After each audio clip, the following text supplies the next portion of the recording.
assunto agora é automobilismo. Estamos ao vivo com o Cláudio Gasparini, ele que já foi mecânico da Fórmula 1 no início da década de 90, mas que tem uma história muito bacana com o automobilismo de modo geral, responsável técnico na K18, que é especializada em equalização de válvulas injetoras de combustível, 56 anos e tem toda uma vida dedicada aí ao automobilismo, não só a Fórmula 1, mas também o kart. Tem o filho dele, o Eric, com 26 anos, multicampeão de kart, que tem uma história muito bacana. E a gente vai bater um papo aqui, falar de muita coisa ligada à Fórmula 1, ao automobilismo, a história, né, desse personagem do Cláudio Gasparini aqui com a gente. Bom dia para você, Cláudio, tudo bem? Um abraço. Bom dia, muito legal estar aqui. Conta pra gente um pouco da sua história. Eu sei que, assim, eu tô com o seu currículo aqui, a sua história, tem muita coisa, assim, muita coisa mesmo. Então tenta dar uma resumida pra gente, ô Cláudio, porque você tem uma história bem bacana, né, com o automobilismo em várias modalidades, em vários momentos diferentes aí da sua vida, inclusive com a ligação do seu filho também com o automobilismo, né? Bom, eu nasci mexendo em carro, né? Minha família inteira nasceu na Itália. Eu nasci no Brasil. Meus pais, meus avós, meus tios, meus pais sempre foram apaixonados por automobilismo. Me ensinou a gostar e eu desde 5 anos lá mexia na garagem de casa, nos carros e tinha aquela oficininha lá atrás, né? Meu pai estava muito à frente do seu tempo, né? Entre umas coisas que eu falo muito, que ele falava que o futuro do mundo era a somatória de todas as energias. Hoje, com essa era de carro elétrico aí, eu não sou contra. Eu só acho que cada um tem seu espaço para determinado segmento no carro. E é isso que ele defendia. Então, meu pai estava muito à frente. Nasci mexendo em carro, comecei a trabalhar profissionalmente em 87 na garagem de casa, mas já preparando o motor. Eu nunca fui um mecânico, por exemplo, de desmontar, trocar embreagem ou suspensão. Já comecei preparando o motor, com 19 anos. Mas depois de um ano, eu arrumei um trabalho na Brosol, na área de desenvolvimento de carburadores. Até então, carburador era o que tinha de mais legal, né? Uma fábrica referência, que era a Brosol, dominava o mercado nacional aí. Eu fui da engenharia experimental, fui responsável por fazer um carburador chamado 3Z, um carburador que quem mexe com preparação conhece até hoje.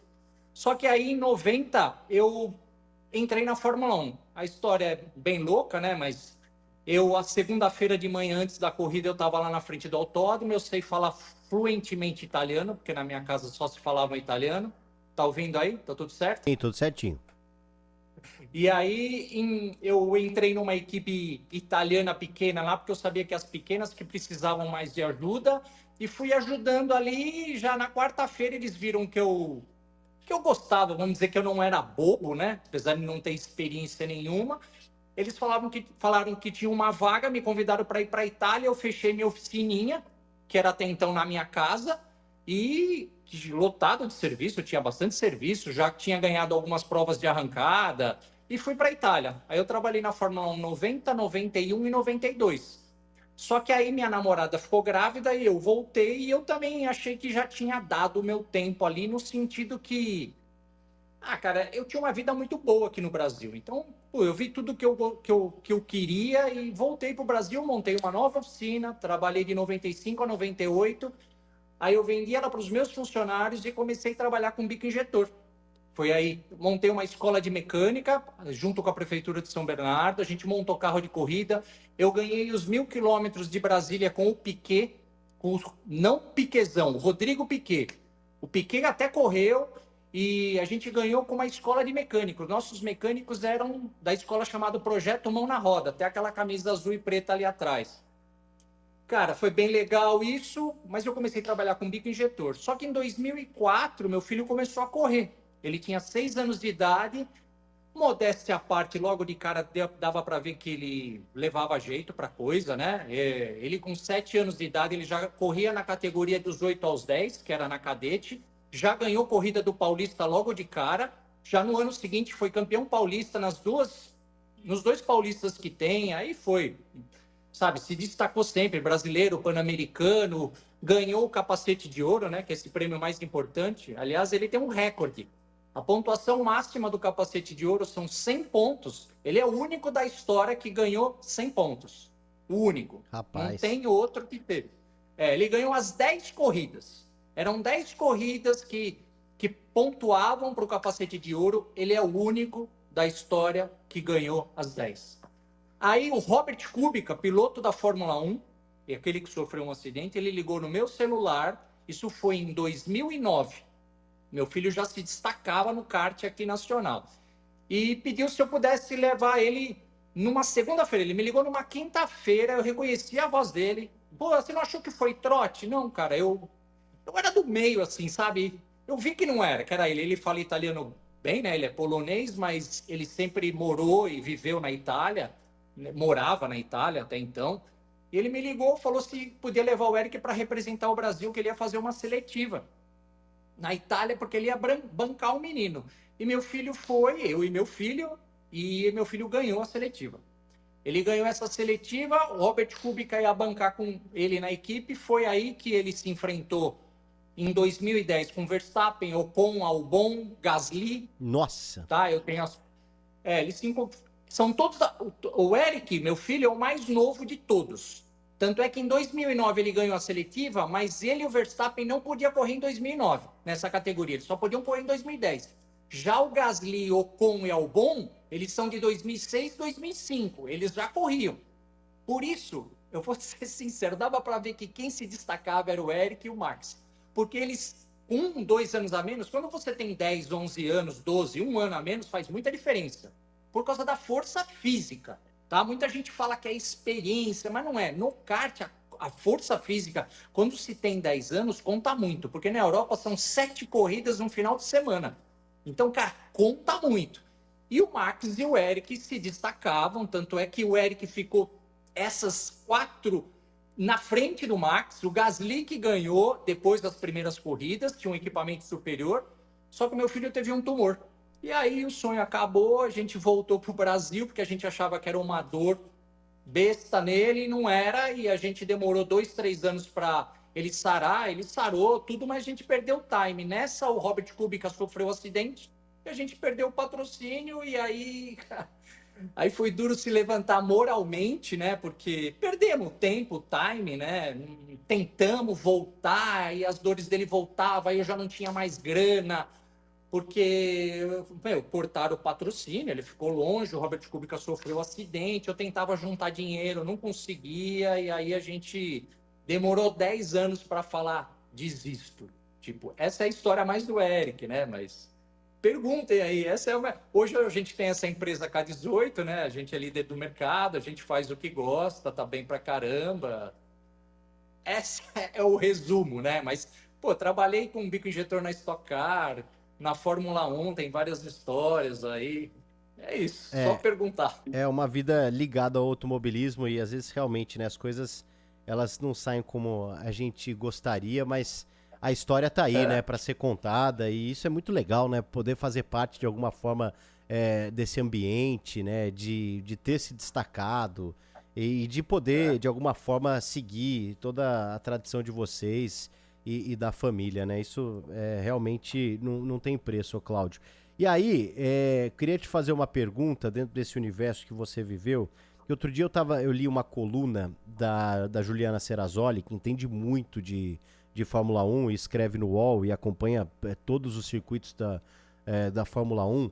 E ela falava sobre... Porque assim, esse universo da Fórmula 1, ele movimenta muito, muito dinheiro. Toda vez eu acompanho aqui pelo Grupo Bandeirantes, todos os últimos 3 anos, pude acompanhar de perto os bastidores de Interlagos, né? E assim, o que tem de gente nas equipes, o que tem de mecânico, o que tem de material, o que vem de coisa, o que eles transportam, é uma coisa assim inimaginável, né? O que movimenta de dinheiro e a cada semana eles estão num lugar do mundo, viajando, um monte de gente. E aí eu fiquei muito curioso para saber assim, né, como que acaba sendo a vida dessas pessoas e até a questão financeira. E nesse artigo que a Juliana escreveu, foi em 2025 mesmo. Ela falava sobre algumas questões que, por mais que seja esse universo milionário e tudo mais, não necessariamente um integrante de uma equipe ele tem um baita de um salário. E que hoje existe um movimento até de tentativa de melhora do salário dessas pessoas, né? De um mecânico, até de outras funções ali, de gente importante. Na sua época, assim, né? Quanto que ganhava um mecânico de Fórmula 1? Eu sei que você até falou, né, que ajudou equipes ali mais intermediárias e tal. Quanto que ganhava um mecânico e hoje em dia, assim, mais ou menos? Isso é relativamente parecido? Mudou muito, até porque os carros mudaram também? O que dá pra falar a respeito dessa questão financeira de um mecânico da Fórmula 1, ô Cláudio? Tá. Pô, é bem legal essa questão. Vamos lá. Eu ganhava 1,5 milhão de liras, que mais ou menos era 1.300 dólares, tá? Seriam hoje 1.200 euros. Mas, como faz 30 anos, né? Vamos colocar que dobrou esse valor. É um valor baixo? É. Porém, eu gastava muito pouco, né? Porque vamos dizer que dos 30 dias do mês, 20 eu estava com a equipe. Então, alimentação e dormir e até carro. Eu, no caso, pegava o carro da equipe. Então, você acaba gastando pouco, mas você ganha pouco. Agora, tinha gente que ganhava menos que eu. Por quê? Mesmo eu sendo inexperiente, principalmente naquela época, existia um preconceito. Então, por exemplo, existiam outros brasileiros que foram até lá, é feio falar, mas até fome passaram. Por quê? Porque o pessoal se aproveitava, isso era na época, tá? Hoje acho pouco provável existir, até porque, né, o mundo está mais globalizado, mas meu sangue é 100% italiano. Então eu falava com os caras e sabia falar corretamente, até os dialetos, né? Então eu tinha uma vantagem. Agora, eu vi muito brasileiro ali, ou de outras nacionalidades, mexicano, que iam atrás da Fórmula 1 e passaram maus bocados. Comigo nunca aconteceu. Me pagaram direitinho, eu recebia pouco, mas ok. Hoje, mudou um pouco. O salário continua baixo, porque, sei lá, vou dar um exemplo. Eu tenho um colega meu que voa de balão. Pô, meu, é uma propaganda maravilhosa aquilo lá de estampar sua marca, né? Pô, ESPN, que punha lá, na época eles usaram muito o balão. Cara, mas todo mundo voa de balão. O cara já voa de balão. Então, para ele colocar a marca de uma empresa lá por R$ 100, ele põe. Ele já vai voar mesmo. Então, na Fórmula 1 parece que é meio assim. Tem mecânico que pagaria para trabalhar. Então, acho que os caras se aproveitam um pouco disso, né? Então, cara, é uma coisa. Agora, eu acho que hoje em dia melhorou. Eu não tenho mais contato diretamente com os mecânicos, mudaram todos, né? Você vê que a rapaziada sempre é nova, porque, meu, é desgastante. Mas não ganha muito, cara. Eles falam, pô, sei lá, eu já tô viajando, já tô comendo do bom e do melhor, tô ficando em hotel 5 estrelas, então, cara, o pessoal não paga muito. Por isso que eu voltei. Porque eu tinha uma vida ótima aqui, sabe? Eu, diferente das outros que tinham ido para lá, os outros não tinham muita coisa no Brasil. Eu tinha um. Tô sendo sincero, eu tive um berço aqui, sabe? Então eu tinha uma oficina legal, eu tinha um carro do ano, eu tinha meu carro de corrida, eu tinha a minha moto, eu tinha meu jet ski. Então, quer dizer, os meus colegas mesmo falaram: meu, o que você tá fazendo aqui? Volta pro Brasil. Eu fui por paixão. Então, fiquei um tempo, aprendi, vi o que eu queria ver, entre aspas, né? E voltei. Mas realmente não se paga bem para o mecânico base lá. Eu estou achando que hoje é 3.000 euros para o mecânico base, sabe, cara? Não é. Corrida, todo mundo vê ali na hora de levantar o troféu, né? Mas eu carreguei muito caminhão e hoje eles carregam o caminhão do mesmo jeito. Quem trabalha em corrida, eu sempre falo, corrida de Fusca ou Fórmula 1 é a mesma coisa. Você viu todo esse monte de equipamento que chega aqui no Brasil, mas na Europa é 3 vezes mais. Aqui eles trazem meio que o principal, aquilo que é certeza que vai usar. Lá não, cara, se leva muito mais equipamento. E quem desce aquilo do caminhão e sobe no caminhão? Os mecânicos, por exemplo. Então o trabalho é braçal pra caramba. Pô, é satisfação, né, meu? Você tá ali vê com mais moderno, tudo arrumadinho, limpinho. Mas, cara, é braçal, cansativo e não se ganha muito mesmo. Até um engenheiro, eu tinha colegas meus que moravam comigo que era engenheiro, ele ganhava 50% a mais que eu na época, né? Hoje, acho que o engenheiro, depende do nível, ganha bem mais. Evidente, né? Quando é um cara renomado aí já ganha mais. Tipo no futebol, né? Pô, tem meia dúzia lá que ganham mais de 1 milhão, vamos falar, e a maioria lá ganha um salário bem menor, né? Ô, Acho que é Cláudio, por aí. é óbvio que a Fórmula 1 mudou muito ao longo dos últimos anos, né? É do que era e do que é atualmente. Isso está muito claro, Sim. né? Em todas as questões. Agora eu te pergunto, ela mudou para melhor ou não? Ó, a disputa. Ó, eu não. Por incrível. Até o menino que me ligou foi muito legal. Eu falei para ele, mas eu não fui tão enfático, senão ele ia falar. Eu não acompanho Fórmula 1 há mais de 10 anos, nunca mais assisti uma corrida. Tá? Eu peguei meio bode porque meu filho não deu certo, mas eu adoro ainda a parte técnica, mas também não acompanho. Mas eu sei te dizer assim, ó, é muito mais emocionante hoje que naquela época, para mim. Tá? Ó, meu filho não deu certo, eu sou um cara que acompanhou das antigas, mas, por exemplo, outro dia um colega meu que tem uma equipe de corrida, não é de prova de arrancada, mas ele falou, eu assisti em DVD, essas coisas, eu assisti todas as corridas dos anos 70 e 80. O cara é apaixonado, ele assistiu todas. Ele falou, Cláudio, sabe o que acontecia? Acabava 5, 6 carros. Quebrava tudo. A distância de um carro para outro era 20 segundos. Então o pessoal fala muito, mas aquela época. Sem dúvida que aquela época tinha umas coisas legais. Mas, cara, a disputa que tem hoje. Então, essa parte é muito mais legal. Os carros são muito mais resistentes. O tempo, o gap entre as equipes é bem menor. Na minha época, os carros de trás tomavam 6, 7 segundos. Hoje toma muito menos que isso, toma 3 segundos. E assim, os 10 primeiros não tem 1 segundo de diferença. Então, a disputa hoje é bem maior. Agora, o que o cara prefere? Se ele prefere ver o carro escorregando de lado e o piloto consertando, todo mundo fala, aquele tempo. Isso aí perde tempo. Isso aí o piloto tá errando quando ele escorrega de lado e corrige. O cara tá errado isso daí. Mas o pessoal gosta, né? O saudosismo ainda é igual no futebol. Pô, na época a Copa de 82 foi Copa, a seleção da 82. Eu não tô desmerecendo a seleção de 82, mas os moleques de hoje correm pra caramba. Os caras correm 15 quilômetros no campo, cara. Então a molecada hoje mas naquela época o câmbio era manual. Tá bom, mas hoje o menino tem que apertar 20 botões em uma volta. Então, pô, mas naquela época tinha embreagem. Então, cara, mas hoje ele tem que regular o freio de acordo com a curva. Cada curva ele usa uma quantidade de freio traseiro e dianteira. Então, isso vai ser discutido para o resto da vida. Então, para mim, hoje a Fórmula 1 é muito mais disputada, tá? Agora, lógico que o saudosismo, o ronco do motor, né? Aí cada um tem sua opinião. Mas é muito legal essa sua É isso. resposta, porque às vezes a gente vive desse saudosismo e até chega a desmerecer, talvez, o que os caras fazem hoje, né? E são tempos diferentes, Exato. são tecnologias Exato. diferentes, mas para quem tá lá, a dificuldade é tão grande quanto. Para você chegar naquele nível, realmente, você tem que ser muito bom. E aí, eu queria te perguntar, claro, você disse aí, deixou bem claro que acompanha um pouco mais com distância hoje.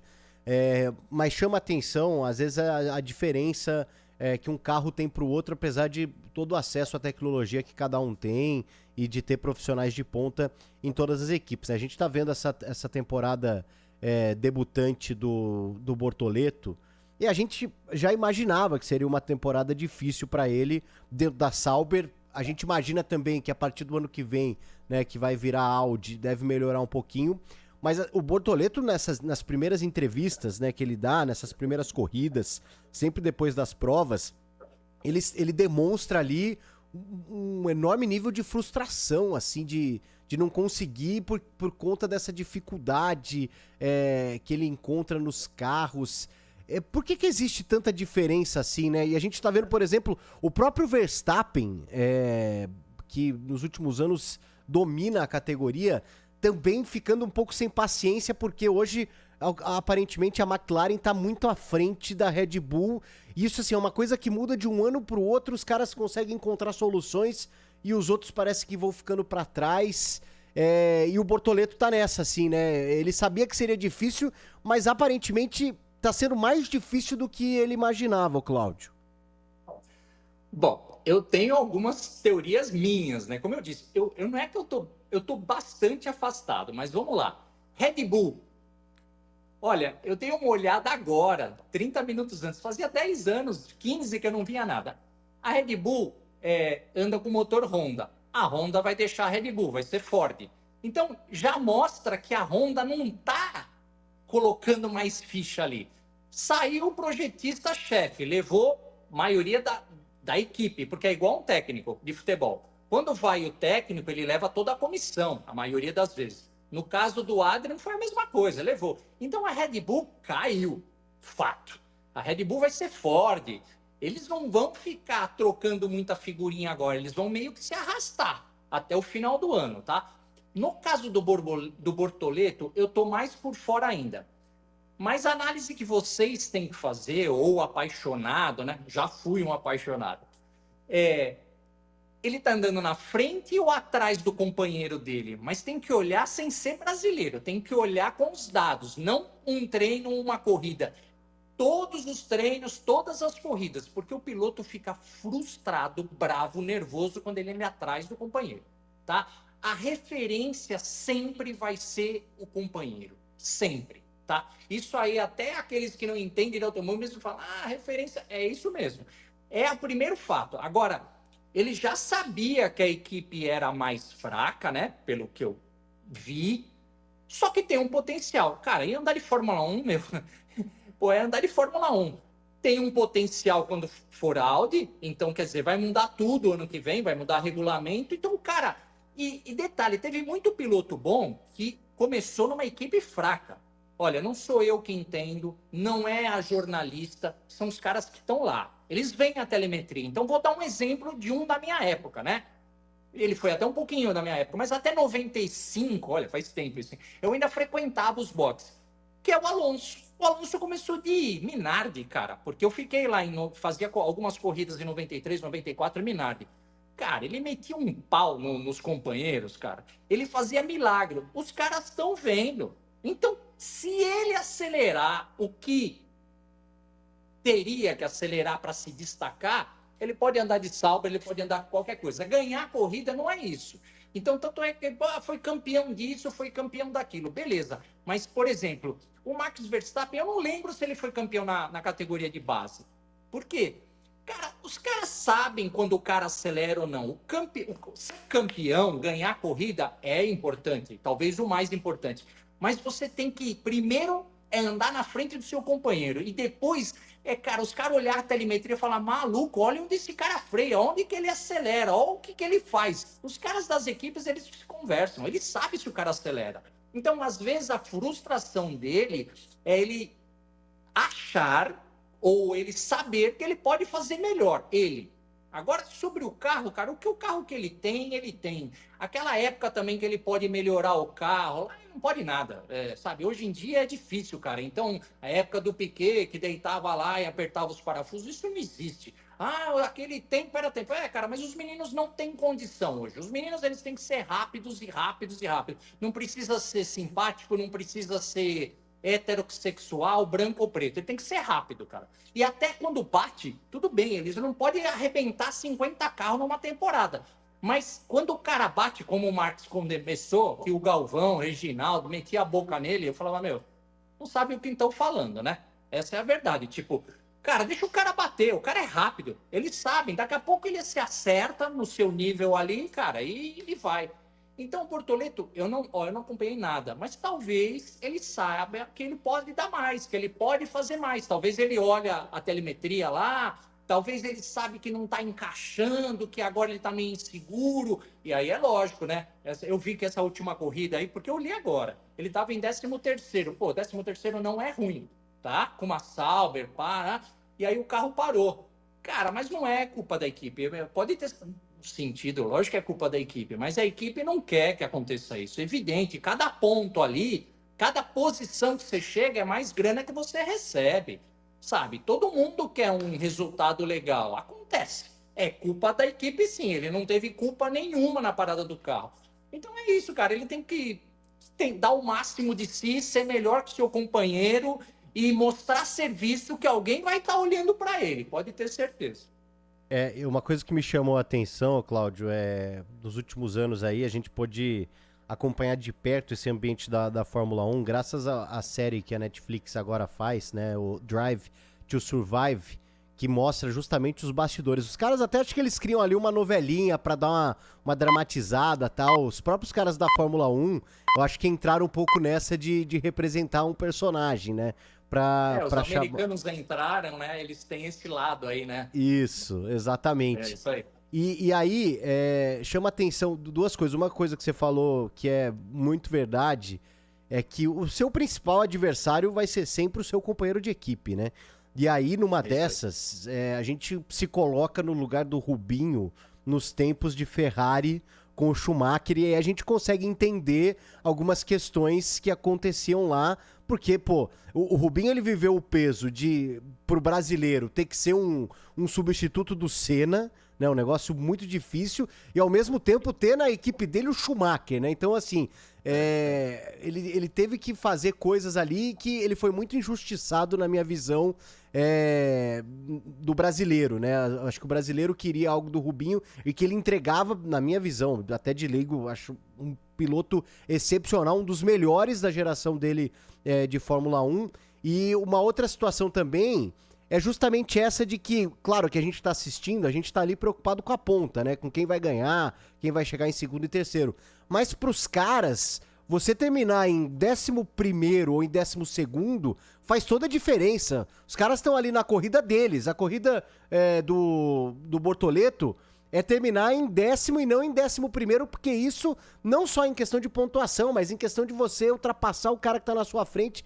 E isso eu comecei a ter mais ideia justamente acompanhando esse seriado da Netflix, porque o foco às vezes só tá lá na ponta, e às vezes a disputa acaba até perdendo a graça, porque o Hamilton dominou por alguns anos. Agora o Verstappen, claro que ficou mais difícil pro Verstappen por conta da McLaren, que voltou aí com tudo e com pilotos bons. E assim, os pilotos com cara de criança, mas correndo igual adulto, né? Isso chama muito atenção nesse ambiente de Fórmula 1, Cláudio. É isso aí, cara. Para o público em geral, né, o público normal, vamos falar assim, eles olham mais lá para frente. Mas para os caras que são apaixonados e entendem, eles observam a corrida lá atrás. E o pessoal que está trabalhando, eles sabem mais ou menos onde é o limite. Agora, aquele piloto fora da curva é aquele que eles imaginam que a condição dele é virar um X ali de tempo, chegar em quinto e o cara chega em quarto. Tipo, puta que paroca. Então, quer dizer, é isso que o cara tem que fazer, aquele um pouquinho a mais que os caras não imaginam, né? Mas todo mundo sabe que uma Sauber só se acontecer uma tragédia. E hoje em dia, nas corridas mais modernas, é difícil acontecer uma bagunçaiada, né? Que ele possa ganhar. Então, cara, ele tem que fazer um pouquinho a mais daquilo que é possível, né? Entre aspas. Então, é isso, cara. Eu até me perdi aí, que eu acabei me empolgando, mas eu esqueci a pergunta. Eu falei também do Rubinho, né? Do peso que ele teve justamente por conta disso, de o seu maior adversário ser seu companheiro de equipe. Posso falar um pouquinho do Rubinho? Lógico. Cara, eu tenho muita história. Vamos lá. Rubinho é uma pessoa maravilhosa, um piloto excepcional. Puta, ele é melhor que o Schumacher? Não, não é. Ele é melhor que o Senna? Não, não é. Ele é melhor que o Hamilton? Não, não é. Max Verstappen? Não, não é. Lógico que não é. Mas, cara, eu falo assim, ó, você é um bom comentarista, repórter, jornalista. Tá, cara, mas você ganhou o prêmio Pulitzer? Não, mas você é bom. Então, o Rubinho, aí todo mundo fala, ele foi o segundo do mundo. Então, é isso mesmo. O Rubinho, eu trabalhei com ele algumas vezes. No kart, quando eu fazia motor para o meu filho, tinha uma corrida importante que chama 500 milhas da Granja Viana. Corriam todos os pilotos picas, tá? Vinha piloto de fora. O Rubinho, ele andou na...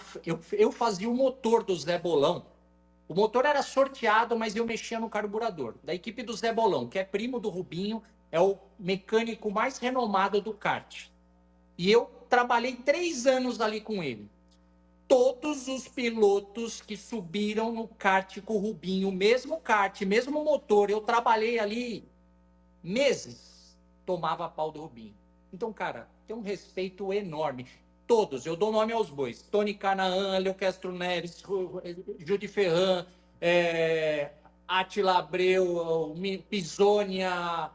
Cara, todos, e não era pouco, não. O dono da pista, o Jafone, todos. Então, cara, ele dava a cara para bater. Outro lance é o que o cara dá a cara para bater, né? Ali, com a molecada, o bicho... Ele andava de graduados de kart ali, ó. Cara, ele até 5 anos atrás, ele ganhava dos moleques, não todas, mas ele disputava pau a pau com o Gaetano de Mauro, com os molecadas que é da época do Eric. O Eric não anda mais de kart, mas nunca andou com o Rubinho assim. Mas puta piloto. Agora vamos falar do Schumacher. Tem um tempinho? Quer saber uma história legal do Schumacher? Ô, manda bala.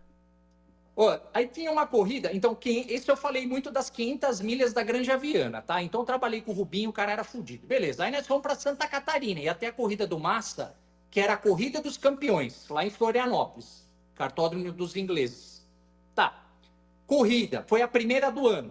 Aí o Massa convidou, cara, porra, meu, tava todos os pilotos da Fórmula 1, veio meia dúzia.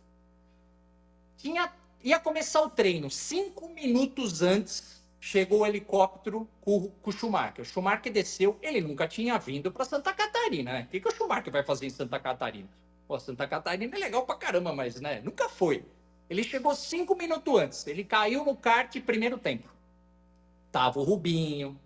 Eu tinha visto já o Schumacher na Fórmula 1. No meu finalzinho lá, o Schumacher andava. Quando eu ficava em 95, tem outras histórias do Schumacher lá. Eu falei, caramba, meu, os caras já tinham andado de bicicleta na pista, já tinham andado a pé, já tinham todo... O Rubinho, aquele cara que é o mais, puta kartista. O cara me chega 5 minutos e lidera o treino. Aí, o campeonato é o seguinte, o motor é sorteado, o chassi é sorteado e o mecânico é sorteado. De uma corrida para outra, eles invertem motor, chassi e mecânico, se eu não me engano. O Schumacher, que todo mundo fala que o cara era um arrogante, peraí, eu não estou falando da sexualidade do cara, e nem eu estou falando da capacidade de pilotar. E agora, além de pilotar, porque todo mundo falava, o Rubinho que acerta o carro para o Schumacher. Rubinho é maravilhoso, mas olha o Schumacher. Schumacher chegou para o mecânico, eu não lembro o nome dele, mas porque eu gosto de dar nome aos bois, mas eu acho, depois facilmente. Falou, ó, cada um desses pilotos, mega pilotos, tinha o seu mecânico. Ele falou assim, ó, senta e não mexe no kart. Entregaram um kart montado para o Schumacher. Ele desmontou o kart inteiro, montou tudo de novo, ganhou todas as baterias e ganhou o campeonato. O mecânico não pôs a mão no kart. Todo mundo, mecânico, Schumacher fez tudo. Aí eu lembrava, o Rubinho que acerta o carro. O Rubinho, sendo maravilhoso, sou fã do Rubinho, mas o Rubinho não troca um pneu, como todos os outros. O Schumacher, o cara que tinha não sei quantos títulos, que tinha mais dinheiro que todo mundo junto, fez o papel de mecânico, de piloto, ganhou as 3 corridas, montou no helicóptero e foi embora. Era esse o Schumacher, aquele que falavam que era beneficiado na Ferrari. E aqui, ele foi beneficiado? Eu vi ali, cara. Foi um sorteio de motor, sorteio de chassis. Pergunta para os caras que andam de kart o que aconteceu lá em Florianópolis.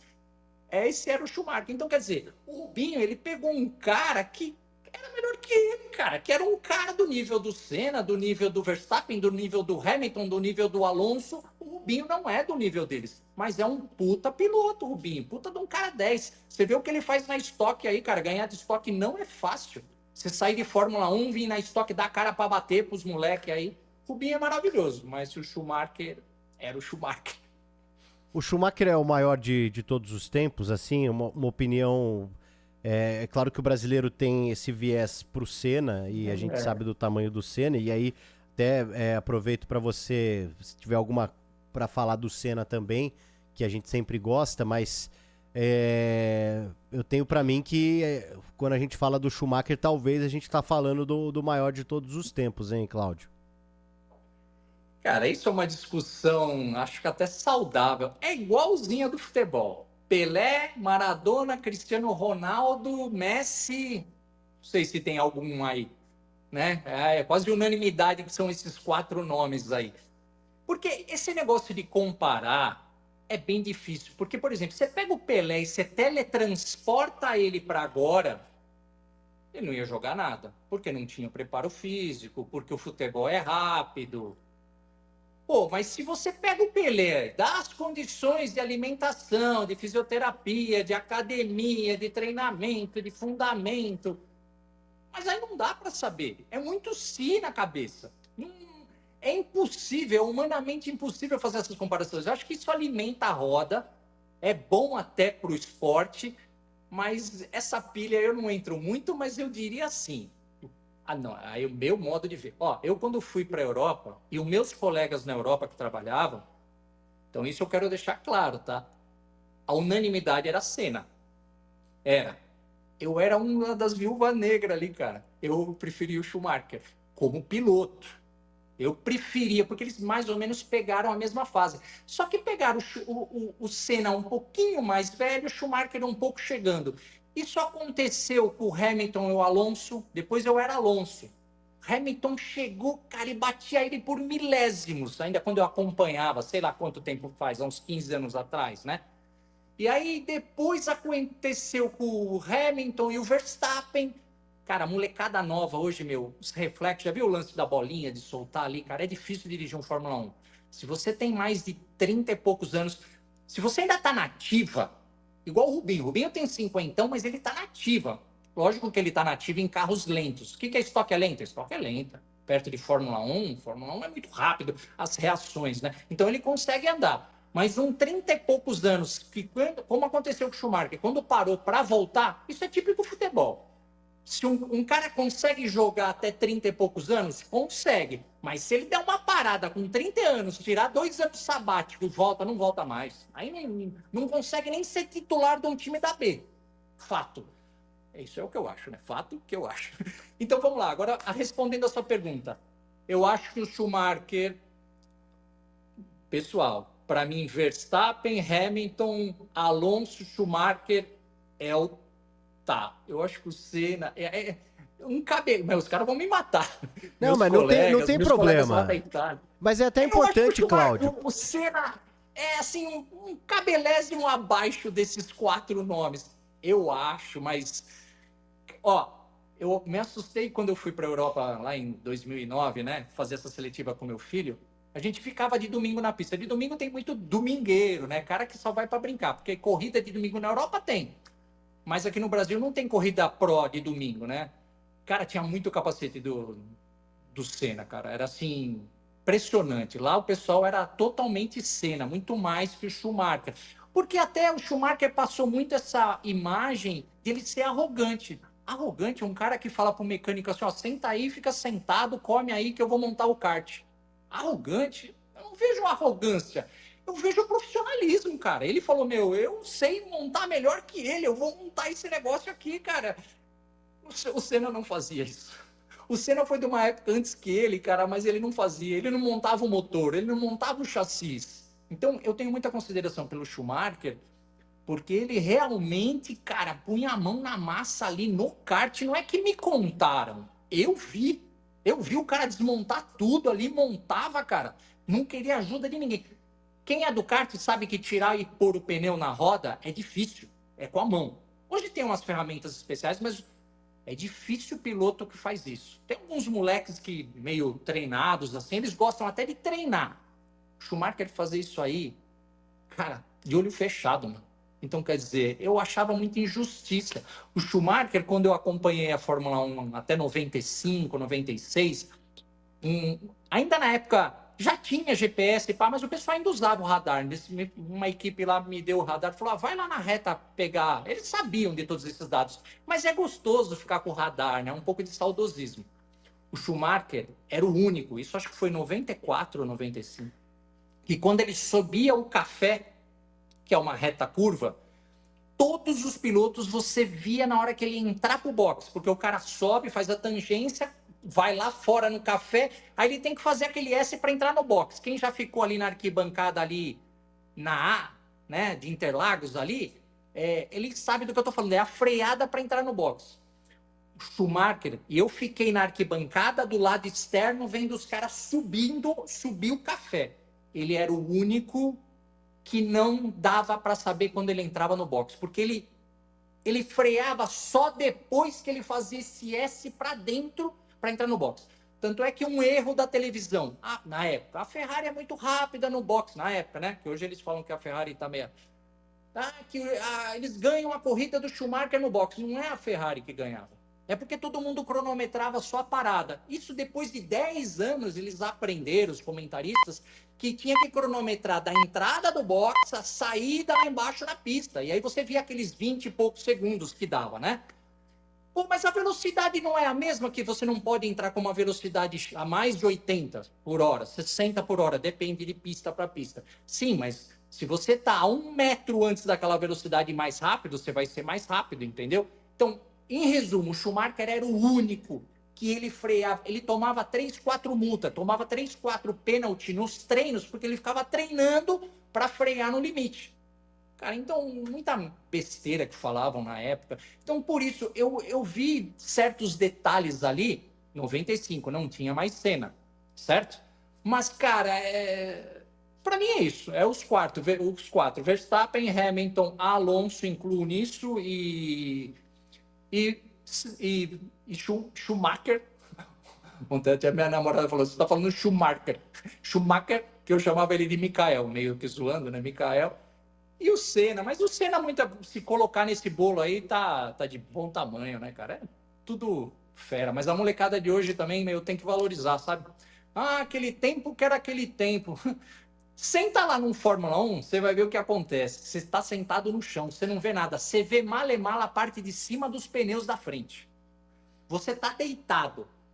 Você tem 20 botões que você tem que apertar em uma volta. O Schumi foi um dos primeiros também a mudar o freio e a distribuição de diferencial. Em uma volta ele mudava várias vezes. Os caras iam mudando isso de acordo com que ia a corrida. Ele não, por uma freada ele usava um tipo de freio, para outra freada ele jogava... Existe até hoje, é uma alavanquinha, como era no passado, que você joga mais freio para frente e mais freio para trás. Ele era o cara, foi o primeiro. Hoje todos fazem, mas o primeiro, cara, você ali naquela adrenalina, naquela velocidade, você conseguir falar, essa é a curva, eu vou ter que pôr mais freio para frente. Agora o carro tá se comportando assim. Então, o cara era um monstro. Muito bom, cara, muito bom mesmo, porque você viveu isso, tem um entendimento. E aí, assim, cada um pode ter a sua opinião, não tem nenhum problema aqui. Quem discorda, quem acha que o Senna, porque pesa essa coisa do brasileiro também. O Senna é um dos maiores do nosso esporte, né? Comparado até com o próprio Pelé, que é o maior atleta de todos os tempos. Enfim, cada um tem a sua opinião. Exatamente. Exatamente. Então, eu acho muito legal poder ouvir um cara como você, Cláudio. E aí, pra gente já ir, infelizmente, tomando fim na nossa entrevista, porque eu ficaria batendo papo com você aqui o domingo inteiro, um monte de coisa que eu gosto de saber desse universo, mas queria que você falasse um pouco desse momento seu, da sua empresa, né? Acho que é a K18, que é até pra, às vezes o pessoal quer te procurar aí pra algum negócio, pra alguma, né? Enfim, queria que você falasse um pouco desse seu presente, ô Cláudio. É legal até esse pessoal me procurar, porque a gente começou a fazer umas entrevistas com o pessoal que gosta. A gente recebe 50 mecânicos por dia, porque nossos clientes são mecânicos, oficinas, né? Geralmente mais premium, mas toda oficina leva esses bicos injetores desses carros novos para a gente fazer. A gente foi pioneiro no mundo, parece um pouco de arrogância falar assim, mas é a verdade. Eu, quando quis voltar a trabalhar com bico injetor, eu fiz uma pesquisa a nível mundial, eu fui para fora, né? Eu queria comprar a máquina e comprar curso, mas eu não achei desses carros novos, que chama de injeção direta. Isso há 10 anos atrás, exatamente 10 anos atrás, quando a gente voltou. E aí eu resolvi montar. Tá, mas isso é uma outra coisa. A nossa empresa, eu acho que tem umas coisas bem legais, né? Então a gente chama de K18 dentro da K18. Dentro dessa K18 tem várias K18. Cada menino lá é dono de uma. Então, cara, ele atende os clientes, ele cobra o que quer, ele tem o prazo dele, eles que fazem a contabilidade, e no final da semana, eles que me pagam. É muito louco, tem umas coisas legais. Então, a gente começou a fazer umas entrevistas, a gente montou um clube que chama Acelerados. Então, vai mecânicos lá, a gente fez a primeira. A gente fez umas há um tempo atrás, mas eu andei meio ocupado montando os novos equipamentos, agora a gente retomou isso daí. Eu fico no Tatuapé, né? Meu filho é o braço direito, ainda bem que deu certo, né? Esse lance, de novo, né? Essa retomada, porque, como eu falei, deu aquele bode no passado, eu fiquei 10 anos sem mexer com carro, nem carro eu tinha. A gente ficou bem mal, mas a gente conseguiu se levantar, porque a gente não tinha um plano B. Esse é um conselho de um velho, cara. Tem um plano B, sabe? Porque aquele lance de filme meio americano, não desista nunca, vá até o fim, você consegue tudo. No automobilismo não é bem assim, cara. Precisa de muita grana. E a vida é isso, às vezes são detalhes, sabe? Se o Hamilton não tivesse ganhado aquele campeonato que o Massa está até hoje brigando aí, aquele campeonato, talvez a vida dos dois fosse totalmente diferente. Um detalhe na vida pode te levar para o bem ou para o mal. Então, acho que o plano B é meio que importante. Eu não tinha um plano B sofrível, porque era certeza que o Eric ia chegar na Fórmula 1. Ele venceu todos esses caras aí, meu, e não tava. Então, pelo menos deu certo na empresa, a gente tá bem. De vez em quando ele dá umas brincadas aí, sem muita neura. Nossa empresa, a gente tem umas franquias, quem estiver interessado também, é bem legal. Gostaria de ter outras oportunidades de contar quando a gente classificou o carro do Moreno em 92, lá, o André Moda, com combustível adulterado, que fui eu que fiz, foi muito legal. Numas coisas que a gente fez na Stock Car, a gente ganhou umas corridas na Stock Car, que o pessoal da organização aí, que até pela Bandeirantes, ficou meio bravo comigo, mas eu estava dentro do regulamento. E aí os caras ficaram bravos, o pessoal, os Jafone lá, que são 10, né? Os caras são 10, ficaram bravos com a gente, mas ganhei algumas corridas aí para algumas equipes aí. Então, a gente tem bastante história, cara. Na Fórmula 1 aí, a equipe que eu corria andava de combustível Agip, mas o combustível bom da época era da Elf, que era o que a Benetton andava. E aí a Thierry, que era uma engenheira de óculos feinha lá, o Moreno deu uns cata nela e ela forneceu um combustível bom lá e mandou eu ir no hotel buscar à noite. Fui lá, busquei o combustível, coloquei no nosso carro que tinha um patrocínio da Agip e aí o Moreno classificou o carro lá em 92, foi uma festa do caramba. E aí vai, cara. Quem quiser saber de algumas histórias aí, a gente tá aí. Só colar aí no Tatuapé. Mas eu queria saber mais dos outros, sabe? A gente tá fazendo umas entrevistinhas aí, cara. Então, estamos aí. Muito bom. Cláudio Gasparini, ex-mecânico da Fórmula 1, que tem uma vida dedicada aí ao automobilismo e segue nessa pegada também.